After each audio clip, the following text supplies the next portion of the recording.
बातमी विधान परिषद निवडणुकीसंदर्भात रेश्मा काळे ह्या नॉट रिचेबल आहेत आणि रेश्मा काळे ह्या निवडणूक लढण्यावर ठाम आहेत। त्यामुळे महायुती समोरचं आव्हान वाढलेलं आहे। शिवसेनेच्या बंडखोर रेश्मा काळे ह्या नॉट रिचेबल असून त्या विधान परिषद निवडणूक लढण्यावर ठाम आहेत। त्यामुळे जळगावमध्ये महायुती समोर रेश्मा काळे यांचं हे आव्हान उभं राहिलं आहे।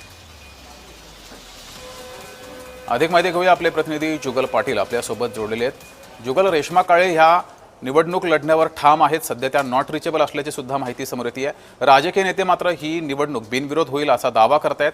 काय नेमकं घडतंय जळगावमध्ये? नक्कीच आज सकाळच्या सुमारास रेश्मा काळे या नॉट रिचेबल असल्याच्या बातम्या या समाज माध्यमातून या ठिकाणी झळकत होत्या। कारण रेश्मा काळे कुठेतरी या ठिकाणी नॉट रिचेबल आहे, मात्र मंत्री गिरीश महाजन असतील यांनी आज महायुतीच्या उमेदवारांची नेत्यांची या ठिकाणी बैठक घेतलेली आहे। ज्याप्रमाणे बबन गीते यांनी गोकुळ गीते यांनी नाटकामध्ये या ठिकाणी माघार घेतली आहे आणि महायुतीच्या उमेदवाराला पाठिंबा जाहीर केला आहे।